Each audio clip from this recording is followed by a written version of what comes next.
Hello, everyone, and welcome to this week's Geeks and Around. I'm your executive producer, DeAno Jackson. We are, of course, here to talk about episode 305 of Game of Thrones, Kissed by Fire. This is a really great episode. I'm excited to get into this one. Joining me, of course, as always, my host, Matt Moore. What's going on, Matt? Not much. Just enjoying the episode. I really liked it. Yeah, we had a lot of action in this one. This should be a fun discussion. Also joining the panel this week, of course, I have Allyson Whipple. What's going on? Wait, I was on mute. Hello! Jon Eric, of course, glad to see you back with us. Hey.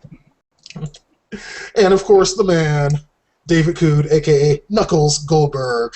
What's up? And I'm leaving him up for a little bit because I want to call attention to his lower third. Just read it, and that's all I'm going to say about it. I'm gonna say that I agree. Might have some other day for Johns everywhere. I guess it's like we might have a few more people jump into the hangout as things go on. And y'all know how we do. We'll see how it goes. But since thanks to that lower third, we were already kind of on the subject of Mr. Jon Snow. Let's get into it. Jon Snow got some. Hell yeah! Yeah. He's a man now. Slow clap.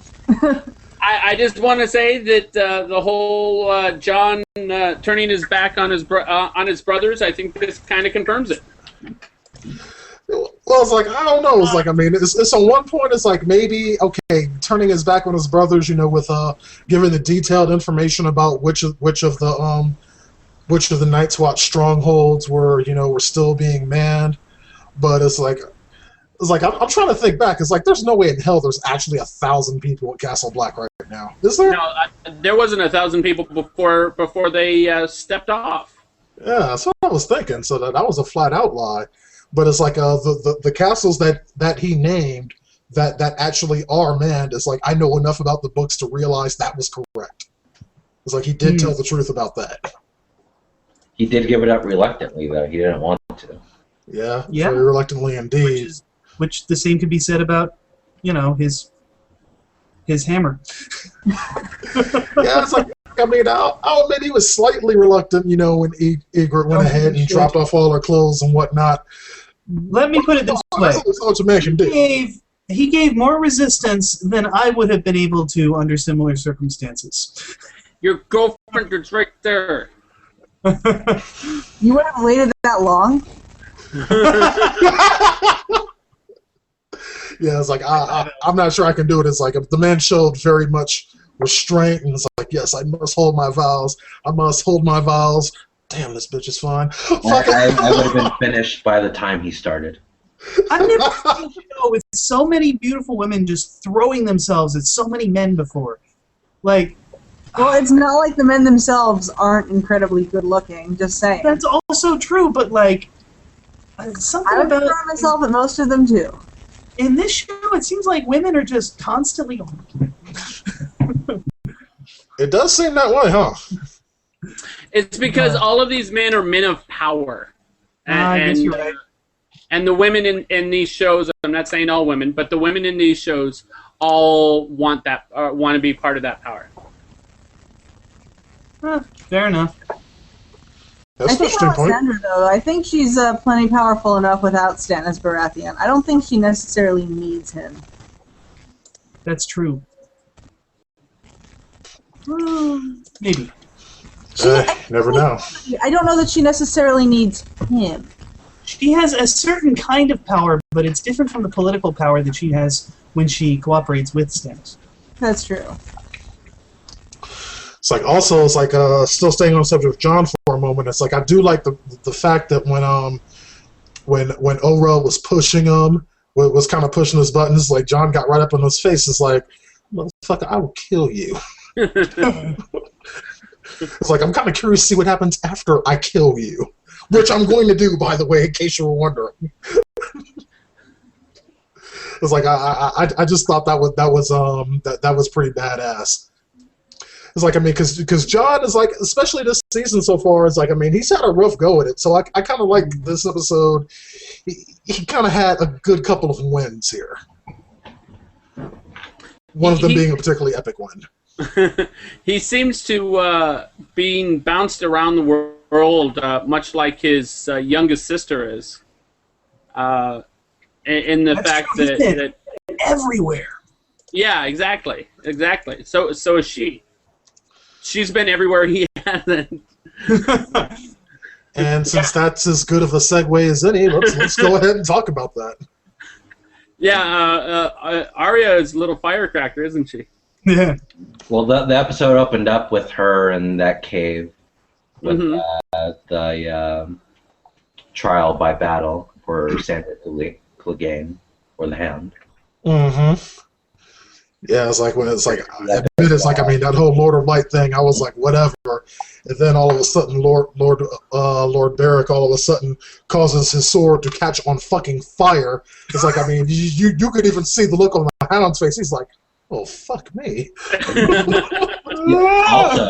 Also, you have to keep in mind that that's what he's afraid of most is fire. Okay, now that I actually didn't know. Yeah, that's explain. Is that in season 2? In season 1, he ran away from King's Landing because of the lava. Right. Yeah, I forgot about that. His brother burned his face when he was young, so he has a fear of fire. Oh man, bloody face scar. Yeah, that puts that fight in a whole new light. It's like, I honestly have forgotten about that. It's like, considering how terrified he must have been. Yeah. I have to admit, the Hound kind of took care of business. Like, so far this season, this has been the best single sword fight we've seen yet. I was like, I mean, this shit was brutal. And for a while, I was like, I thought the Hound was going to eat one, but yeah, I didn't see it coming when he won. Yeah. Oh, you want to talk about shit you didn't see coming? How about Lord Beric being dead and then being not dead in the next few seconds? Yeah. That's something. It's like, wait, what the fucking hell? Yeah, I did one of those. Wait, I thought they were fighting to the death. Wait. He can't die? Okay. It's like, okay, great. It's like, I don't know. It's like, on one side, I guess it shouldn't have been so surprising. It's like, I mean, we have fucking shadow demons coming out of bitches. We have fucking dragons. We have a dude that could change his face and shit. So yeah, coming back from the dead, yeah, fuck it, no big deal. Well, I think his big question is he a different kind of zombie than those north of the wall who are coming back from the dead? Yes. He has got to be, right? He didn't actually die. He was just revived. Yeah. Or healed. I think maybe they just introduced that concept to set up some time later when he's going to die some real serious way. Yeah, it's like, I thought the scene later on was kind of funny. It's like when he's sitting there with oh wow, the character's name I actually forget, with oh fuck, what's that other character's name? So I know the one somebody who healed him. Yeah. I forget, but we can call him the guy who healed him. Okay, that works for me. No, Thoros, that's what it was. Okay. So he's just sitting there chilling with Thoros and Arya around the fire, and Arya, of course, is like a normal human being would be when you see someone get killed and they come back to life in the next few seconds. Is sufficiently freaked out.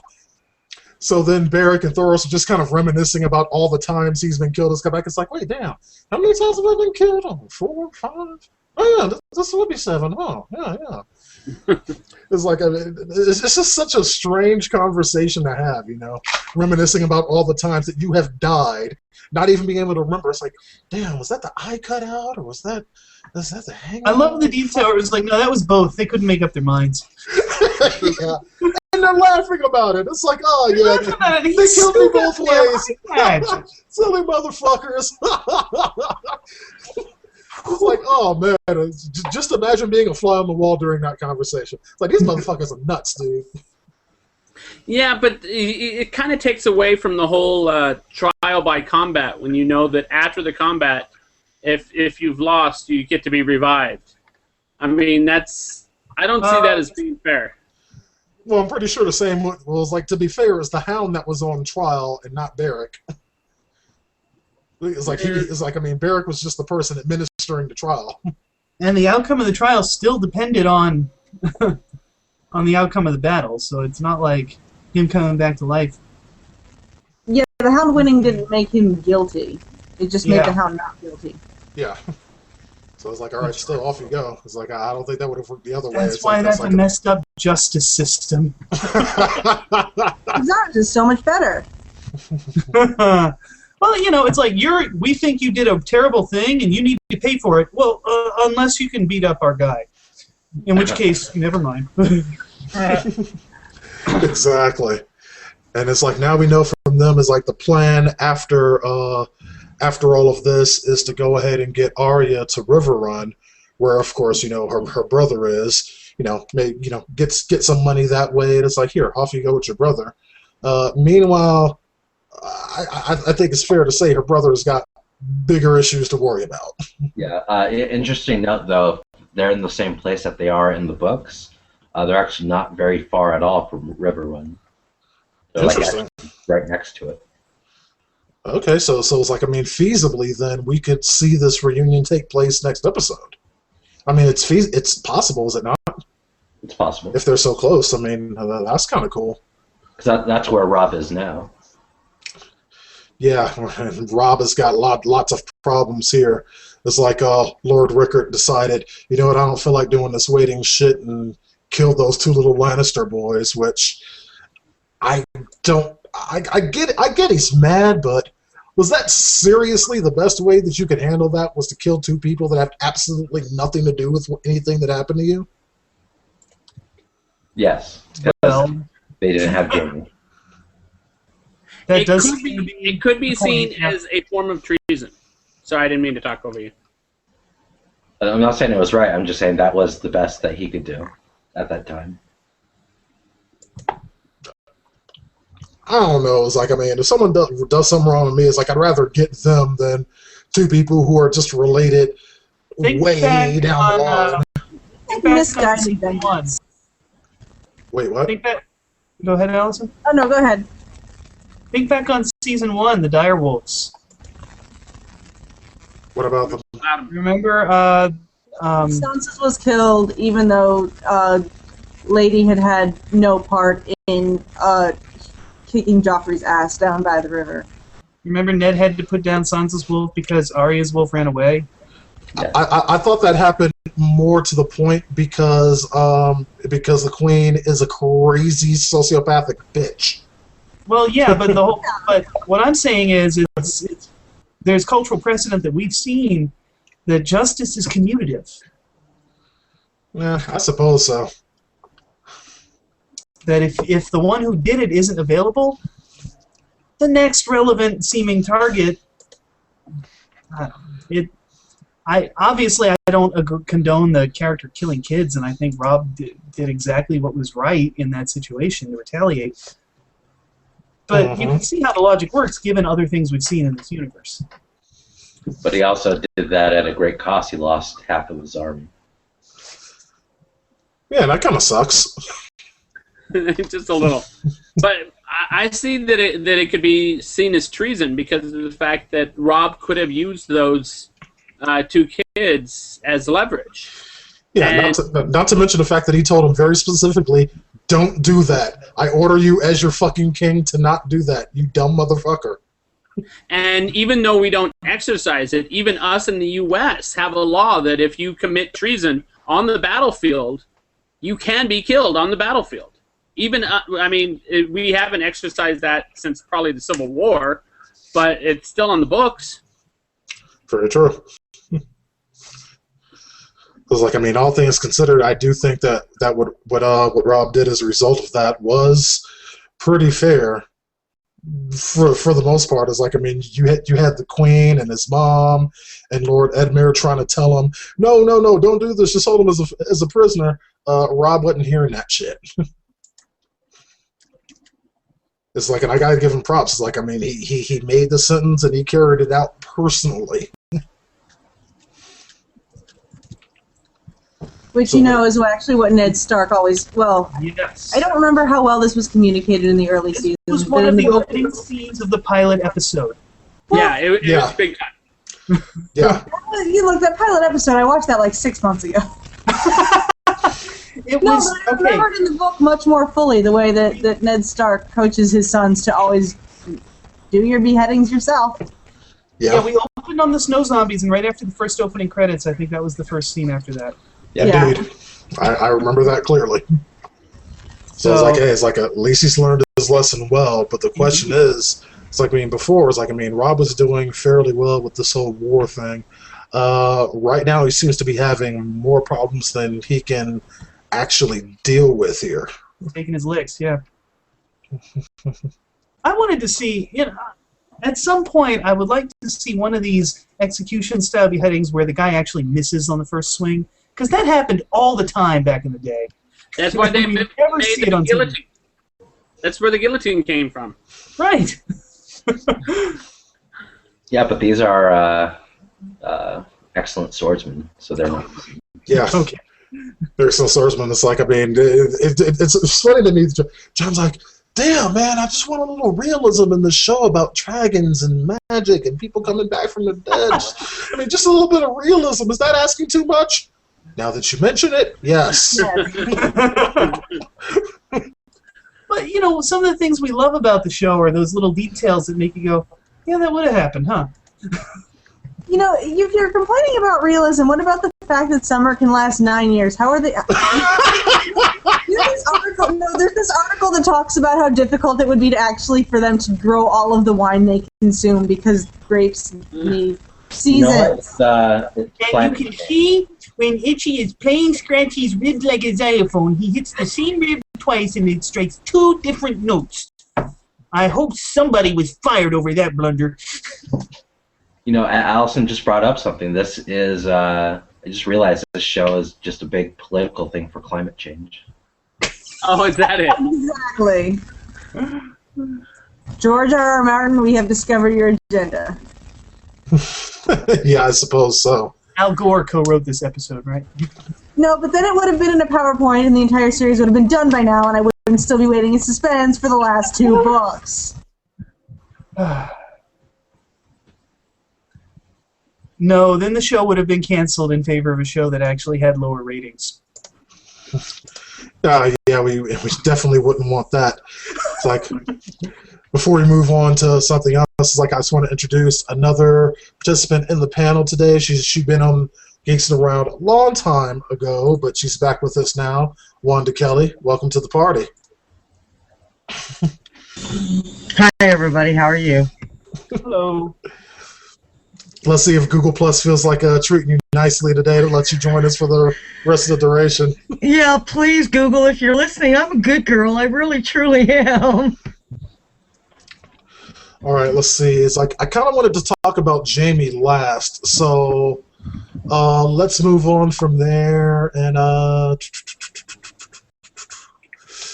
We can go to the Lannisters. Okay. How the episode ended. all right, yeah, let's go with it. Yeah, let's hit up King's Landing and see what's what there. I really liked that particular scene where, we can go with Sansa before we get to the Lannisters and still stay in King's Landing. Okay, let's That do way that. we don't give anything away. We have Sansa talking to the Tyrell grandmother. Mm-hmm. Wait. Sorry, talking to Marjorie at the beginning of the episode. Right. Watching the fight. And then we have, basically they rehashed the whole that she's engaged to the Lord of Flowers, or the Knight of Flowers, whose name I forget. Lord. That's Soloris. Thank you. And that gets to Littlefinger's ears. Yeah, meanwhile, it's like, Jon Snow wasn't the only one getting laid in this episode. Sir Loras also got him a little something with his own squire. Yes, this episode had entirely too much penis. I am so glad, by the way, that they didn't beat around the bush with that whole, like, he's dressing him and they're looking at each other longingly, and I'm like, oh, they're going to be getting it on. Oh, they're already getting it on. Okay. No, there's actually no beating around any bush, I'll have you know, not with those two. Okay, you got me there. Yeah, beating around the walked bush just right isn't into their that style. It's okay, John. It's like it didn't hit me what she was talking about. It took me a few seconds. I was like, wait a second. I was like, oh, god damn it. Yeah, What right. is the thing with the dead thingies that everybody's worried about? I'm sorry if I came in and you already talked about that topic, but I don't understand that whole get-up. I can't There remember weren't what they any- call what are they call them, the White Walkers? Is that? Is that the name of them? They weren't in this episode. I know they weren't in this episode, but I mean, what's up with that? We don't know. They weren't in this episode, or the one Okay. before that, or the one before that. Yeah, well, So last season. when the White Walkers appear again, we will definitely get into that. Okay. Which is like should be actually be coming up soon. It's like it would surprise me very much if we didn't see the White Walkers again in the next couple of episodes. Yeah, if it's not within absolutely not within 2 episodes from now, I will be very surprised. Mhm. But then, of course, we have the talk between the Lannisters where Tywin breaks the news to his son and daughter that Sansa's going to that Sansa's engaged and all that other fun stuff. Uh-huh. And then he very not politely schools both of his children by making them marry the Sansa and the Knight of Flowers. Uh-huh. The name I've already forgotten. But you saw that fucking smug ass look that Cersei had when Tyrion first came to the room.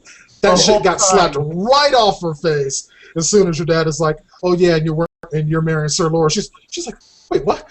What? No!" Why they gonna bring this to me again? It's like, and you can see it's like, I mean, they seem to be pretty defeated. But here's the thing now, that as soon as that scene ended, it's like, here's what interested me. We know Cersei and Tyrion don't really like each other. Yep. Right now, there's something they don't like worse than each other, and that's the concept of marrying people they don't want to marry.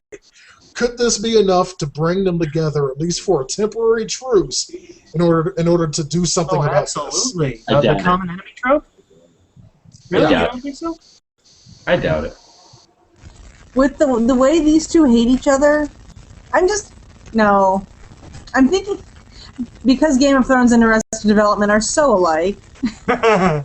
You know, Michael Bluth and Lindsay have some degree of affection for each other. Cersei and Tyrion, to me, just absolutely hate each other, and I do truly believe one of them would kill the other if given ample opportunity and motivation. Oh, no doubt. Cersei already tried killing Tyrion. It just didn't work. So it's like, I mean, there's absolutely no doubt about their hatred for each other, but it's like I think they hate each other too much. Just too much. it's entirely feasible. It's like, I honestly can't wait to see how this plays out. I love that Tywin thinks that if Cersei marries Loras, it'll put to bed those rumors. Yeah. Uh, I didn't know he was aware of those rumors. Yeah. You're very...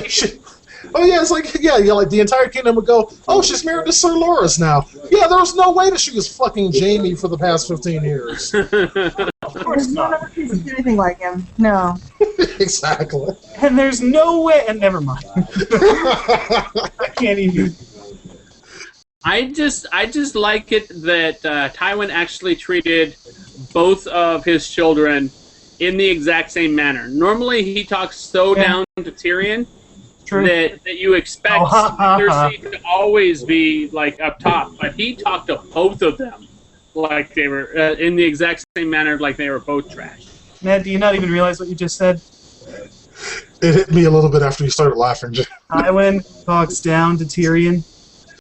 Oh, Wah, wah, wah.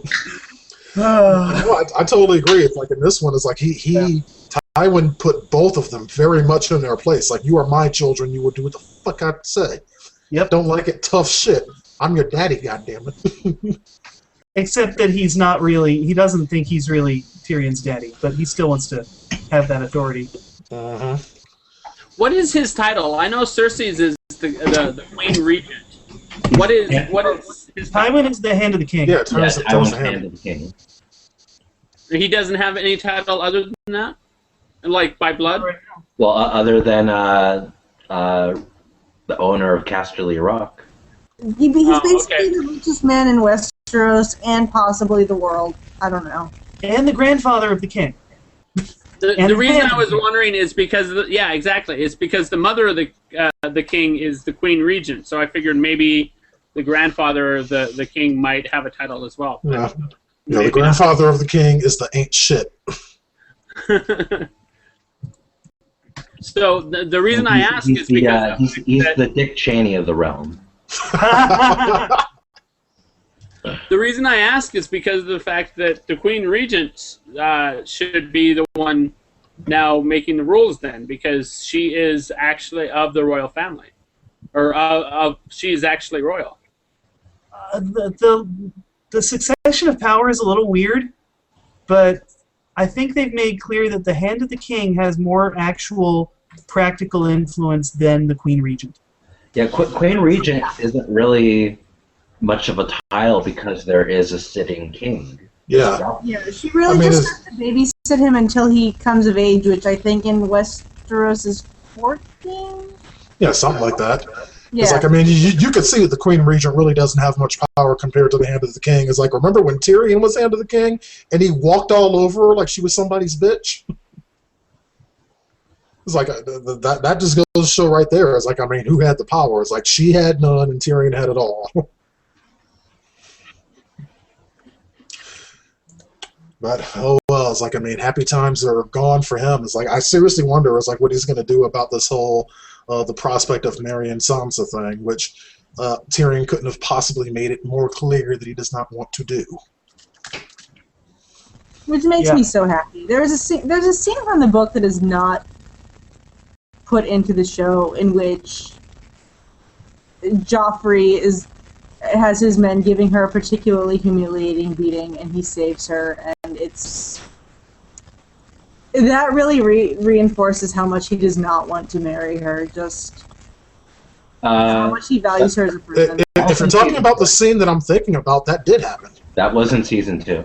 Yeah. I don't remember that. Are you talking about the scene in the King's Court right in front of the throne, where the men are beating her and ripping her clothes off, and Tyrion comes out and pretty much. Yes. How did I forget that? Yeah, that totally happened. That was one of my favorite scenes last season. I remember the book so much more than I remember the show. I don't know what's wrong with me. Yeah, because it's like, I mean, those scenes, like, because I actually read that part of the book, because after I saw that scene, I had to know if that actually happened in the book. How did you find it? That's a very long book. It's called Search. Oh, I read them on paper. There's unfortunately no Control F on paper. But yeah, it's like, I mean, not only did that scene happen, but it happened just about word for word. Which I thought was pretty cool. But here, moving on from that, it's like, what else we have? We finally... One more thing that we didn't touch on about Robb. Oh, go ahead. We saw him come up with that plan to... try to make good with the Freys and try to recruit them again, even though he slighted them by marrying one of the Frey daughters. You know what I was trying to figure out? How much do the Freys loathe the Lannisters that wasn't enough to sway them? that Robb reneging on his promise to marry one of their daughters didn't immediately make enemies out of those people. Yeah, you got me. Do y'all think this little plot is actually going to work here? Maybe. I don't know. Well, we'll probably see next episode. I would say we'll probably see a little later in the season. And to say more would be a spoiler. I guess we'll see. I would say we'll see 2 episodes from now, because we normally go back and forth on every other episode on kind of the secondary storylines. Exactly. That is a good point. Why don't we go ahead and cross over the Narrow Sea and check in on Daenerys after her epic fucking win last week. It's like things seem to still be going pretty well for her. We did see some dissent between Selmy Barristan and what's his name? Jorah. Yeah. Sir I was yelling at my screen the whole time. I was like, "You idiots! You're on the same side." Well, yeah, it's like, I mean, at this point, it's pretty much a dick measuring contest between the two of them, because both of them wants to be Daenerys' right hand. It's like in Jorah's case, I think he's just selling it for. It's like, I mean, I think he's finally accepted the fact that he's never going to hit that. So, You think he has? I don't think he has. No, I don't think he has. Like, I think he wanted to, but he realizes that ain't going to happen. So it's like, okay, need to be your right hand man. Need to be a right hand man. Then it's like, all of a sudden, Sir like Barristan shows up. Except the creepy right hand man. Yeah. Now this is a little competition between the two of them, and I think it's kind of hilarious. Also, the thing that I think is cool is that, I mean, before we saw Daenerys really depend on Ser Jorah for getting opinions and making decisions. We don't really see that so much anymore. No. At this point, it's Daenerys' show. She knows what she wants to do, and she's not really interested in what anyone else has to say about it. I mean, that's even what I thought was interesting last week. Is like, I mean, this whole plot that she pulled off, with knowing the language and epically killing pretty much everyone that was a slaver that was there and freeing all the slaves and whatnot. I'm sorry I missed the discussion on that. Yeah. Normally, Ser Jorah would have been wise to that because it would have been a conversation that Daenerys and him already had. That didn't happen. Like in their development of her is these like little glimmers of naivete where she just seems to think you're free and now you'll want to name yourselves empowering awesome names and everything's great and then No, I like being called Grey Worm. Thank you. Yeah, if you name Grey Worm, I think I'd want to change my name. Just saying. I'm pretty sure it was like, yes, I was called Grey Worm when you came and freed us, and because of that shit, I'm changing my name to something else is badass. Because Grey Worm is not badass. It's actually kind of sucky. Something is like, I mean, come on, compared to Jay. Yeah, she'd say, "Big Dick, come here," and like 80 guys would show up, and she'd be like, "No, that." It's like, fuck, dude. Biggest dickus, sir. For real. I really liked that conversation because it's a really cool acknowledgement from her that the language and what they call themselves and call each other really affects their psychology. But I also liked it because they argued back successfully. Yeah, it's like, I mean, they really use that freedom. It's like, no, I don't use name because, this reason. And there's like, okay, your reason's stupid, whatever the fuck ever. Now, Grey Worm it is.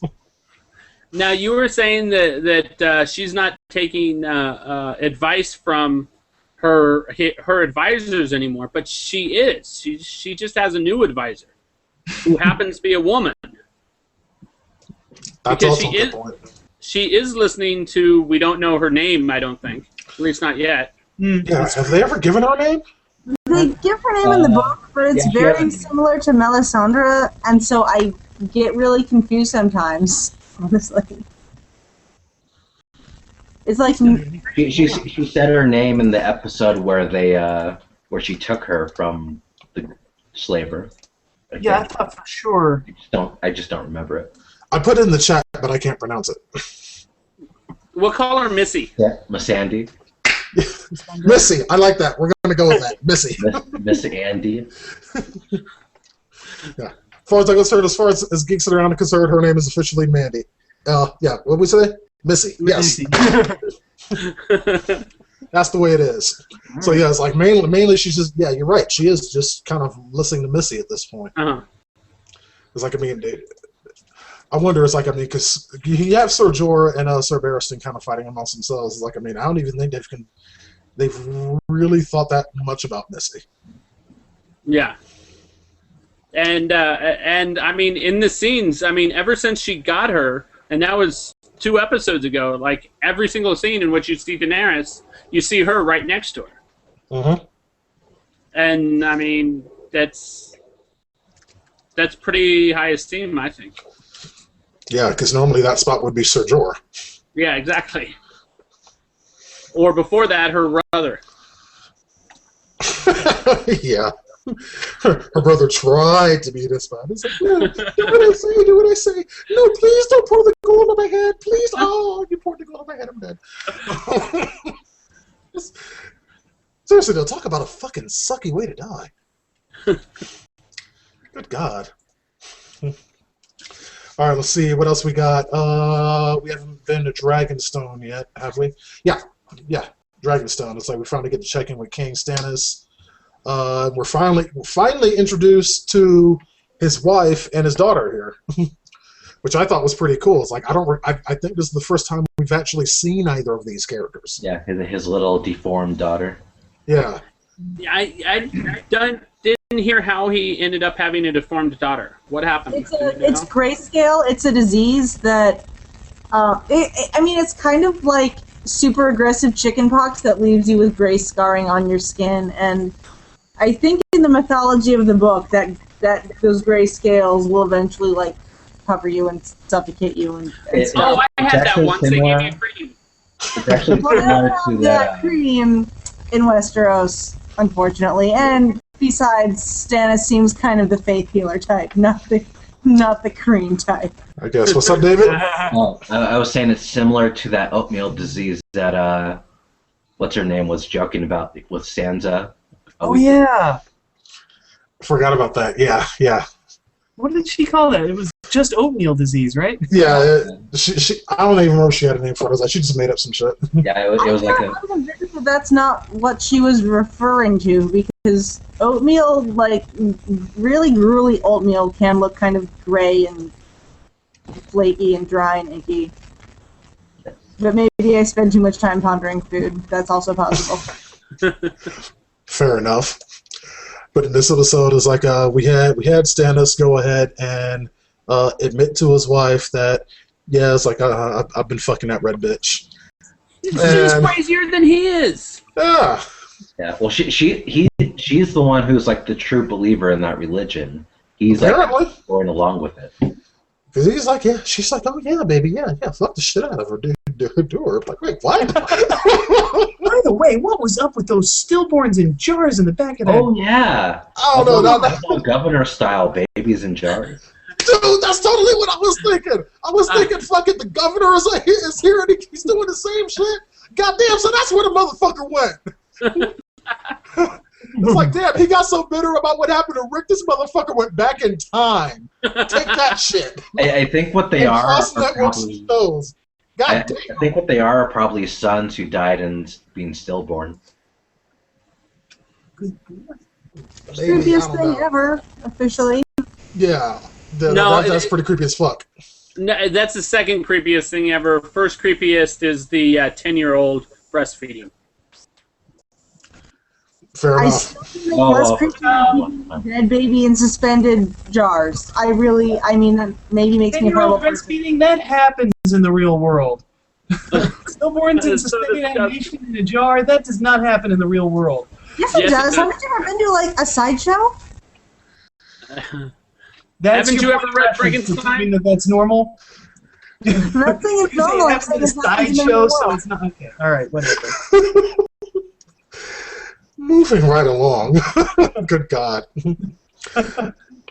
Also, what I saw was interesting in this is like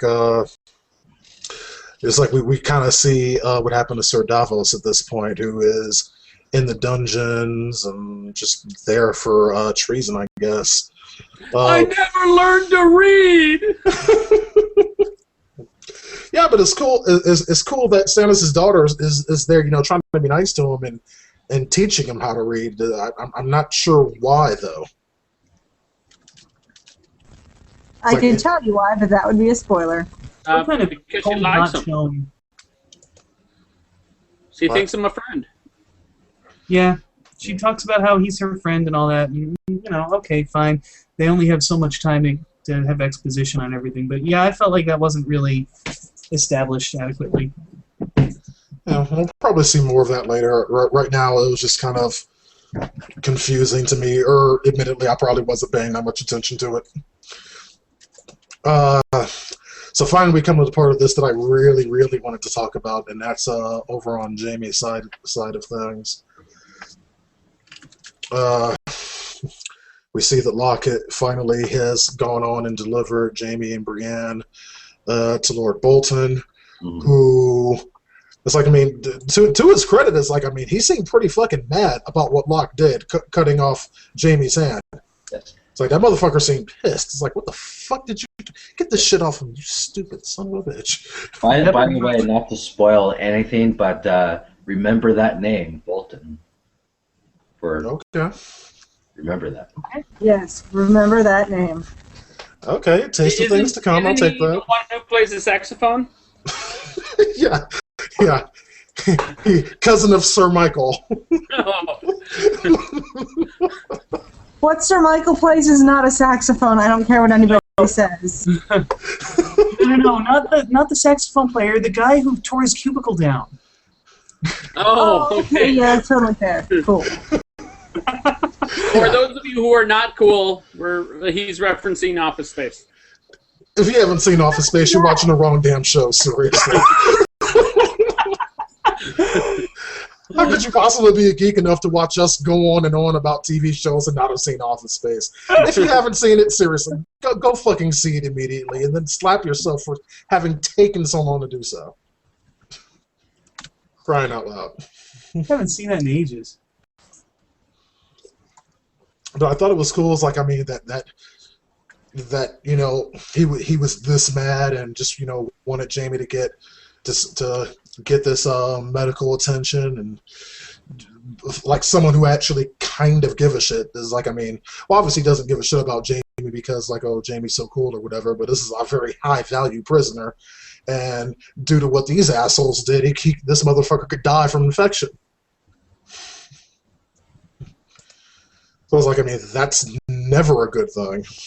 Yeah, and then he goes and gets himself burned at his own arm without taking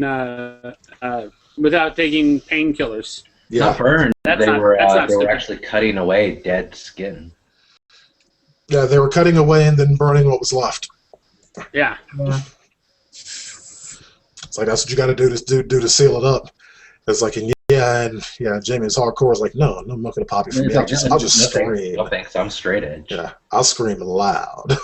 You know, I couldn't have done it. It's like, fuck, give me something, knock me the fuck out. Hit me over the head with a hammer if you have to. I don't want to know. I don't want to feel this. Mhm. I refuse to be awake during this shit. Fuck you. What? But it's like, and then it's I like, had to knock me out for this hand surgery. Can you see the scar? Yeah. and then it's like, of course, the hot tub scene where, once again, it's like this is like the show of asses. This is like Game of Asses in this episode. It's like how many naked asses do we That have to was see? totally a body double, by the way. I think this episode had 4 naked asses. Also, it's really weird because Brienne's supposed to be she's supposed to be way uglier in the books than she is here. She's totally Hollywood ugly here, and it's Well, you can only not that I'm really some complaining, but I'm kind of complaining a little. Well, they weren't going to hire Susan Boyle. I mean, Well, she's a singer, not an actress, duh. Yeah, who are they supposed to get to play her? Roseanne Barr? No, she's not a blonde. That's her excuse, people. She's not blonde. Brienne's supposed to be incredibly Amazonian, and Roseanne Barr is not really what I would consider Amazonian. I am loyal to the queen. Listen, for as ugly as she's supposed to be in the books, I don't think they could have done a whole lot better without finding someone a whole lot fatter. Well, she's supposed to be kind of hefty. She is kind of hefty in the show. No. Yeah. No.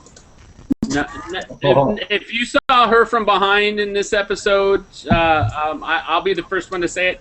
I would have hit that. Okay, it's like, I mean, it's like, y'all are right, and it's like, I mean, be fair. It's like, okay, the actress name that plays her is Gwendolyn Christie. For those of you that are watching, Google Gwendolyn Christie and see what she actually looks like, and then stop complaining about what she looks like in the show. It's like, I mean, they did a hell of a job making her as bad looking as she gets there. jeez. Because this woman, not ugly. Holy crap. Did you just Google it? Oh, Yeah. yes. So you see my point. Yeah, Here, look. not ugly. I'm not going to ruin it for myself because I think they did a great job in making her look ugly. Okay, no. Keep that up. Keep that up, John. I'm going to pull it up on the main. All right. Yeah. See, John did the work, so you all don't have to. Look at this, okay? That's Brienne. Not ugly. So they did do a really good job. Yeah. Because I did not find her attractive at all in the show. Yeah, so see, Allyson is like, I mean, they did what they could. But she's supposed to be like all freckly and like big horse teeth also. But Yeah. they were going to have trouble finding that. So I'm fine with it. No, they just had to go out and recruit in Nebraska. I'm sorry, Nebraska. No, see, it's like, here's another We're perfect gonna picture. lose our Nebraska viewer now. They have the internet in Nebraska? Oh, DeAno, did you want me to pull up that side by side again? Oh, no, man, you're good. You can cut it back. All right. Because it's like now I definitely want to go ahead and talk about that hot tub scene. It's like I thought it was really cool. Jamie finally explaining himself exactly why he killed the Mad King, and for all the shit everyone gives Jamie, it's like, I mean, that's a fucking really good reason I'd have done the same thing.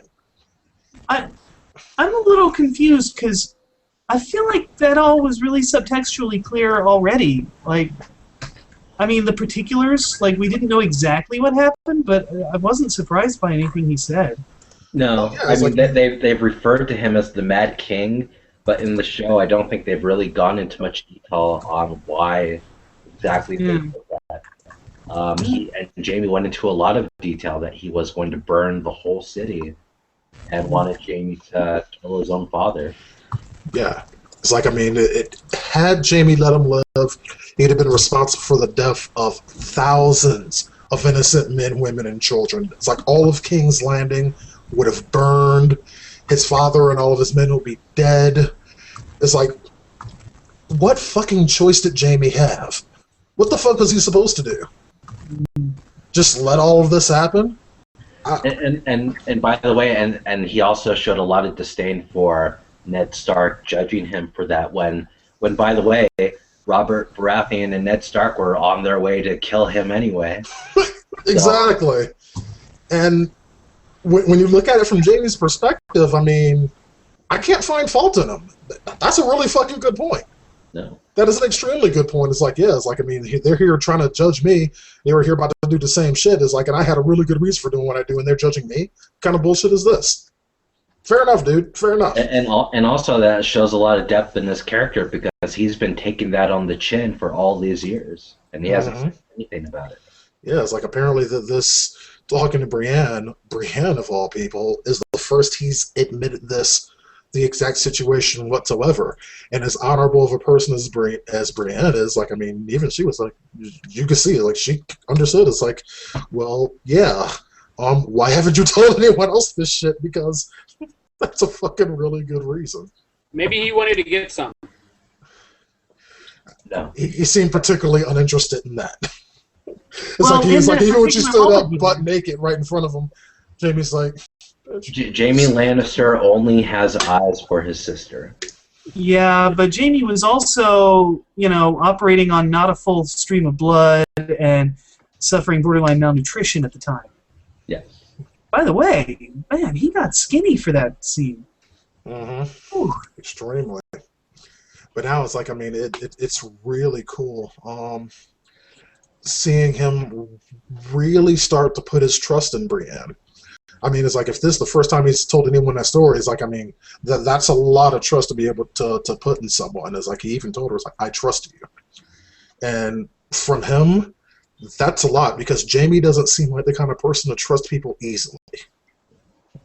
I mean, even out of sheer necessity. He ain't the one. And I think he meant it. Sincerely.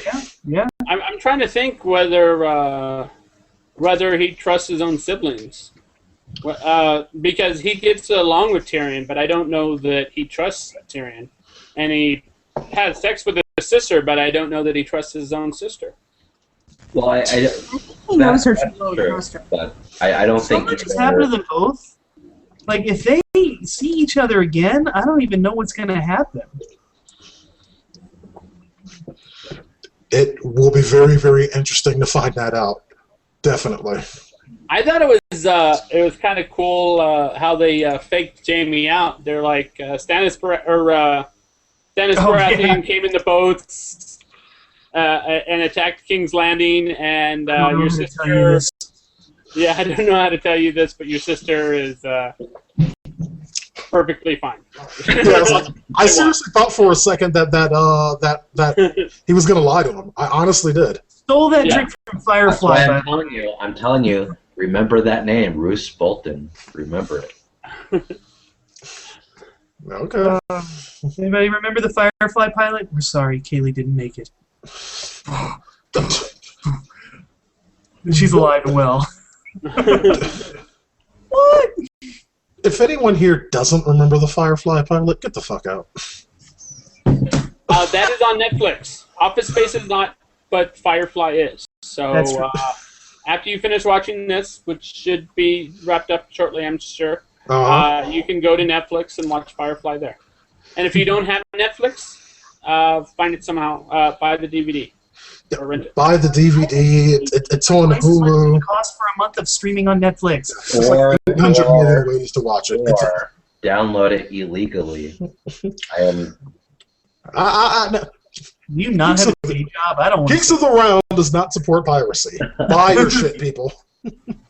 Yeah, and and myself nor David pirate constantly. Yeah, neither one of us.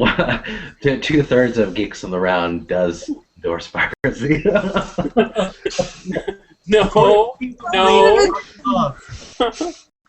Pirate the stupid movies that you don't really want to see but feel like you have to. There you go. Any wild speculation for next week's show, gang? Theon! Oh, yeah, we haven't... Oh, yeah, that's right, yeah. We didn't see Theon this week, so it was like the Song of Ice and Fire wiki, because he does not actually appear at all in books 3 and 4, so I had to go like, No, he wait, does. did I just forget? He does. And then I actually went and checked the wiki, and I'm like, okay, Well, I'm glad I didn't just totally forget important Theon plot points. Alright, so what kind of position do you think Theon will be in other than a sucky one? And it's like, no, what I really want to know is why that dude fucking went through the trouble of freeing him just to get him locked up again. No clue. I'm not saying anything. I felt really cheated by that whole endeavor. But it was really funny. Okay, alright. No spoilers, David, but at least, is there a good reason? Is there a reason that makes sense? Yes or no? No, it was just purely to fuck with him. To put the screws to him? Oh, that's just wrong. But All right. No, but there's more to that guy's story. Definitely. I hope we'll get to see it. Also, conspicuous by his absence in this week's episode was Brandon Stark. Yeah. Get a chance to see him. It's like, and if memory serves, I'm trying to remember where they were headed. It's like I know they were originally headed for the Wall, more specifically Castle Black. Yeah. But I'm not sure if they're still headed there. They're still headed north. Hell if I know. Okay, so headed north somewhere at this point. And we also didn't see the watch right after. Oh, right. Samuel Charlie. Yeah, I want to see if Samuel's dead yet. Yeah, what's up with all the freaking the aftermath of all that carnage at the end of last episode? God. Well, I'm positive that we'll find out next week. Yeah. I'm thinking that next week is going to be a lot more Night's Watch Center. It was like I'm expecting to see a lot of things going on behind the wall. I mean, the name of next week's episode is The Climb. There's only so many things one can climb on this show. The wall's a pretty damn good one to climb. So I think we're about to see a lot of things going on with the Night's Watch for this next one. It should be interesting. Anyone else have any wild speculation for it before we end this? The Climb might be actually Bran. It might be Bran centered. Yeah, that's true. Interesting. That's actually a good point. Because Well, that's that was all his thing. Bran wants to do, and he can't. What have I told you? No climbing! That's an excellent point. Well, we'll definitely find out next week on next week's episode 306, The Climb, and we'll be back here next week to talk about it. Until then, my name is DeAno Jackson, your executive producer. Hit us up on geeksofaround.com. If you have anything for us, go ahead and shoot us an email, geeksofaround@gmail.com. Don't forget to join our Google Plus community. The link is down there in the description, and we will see you next week.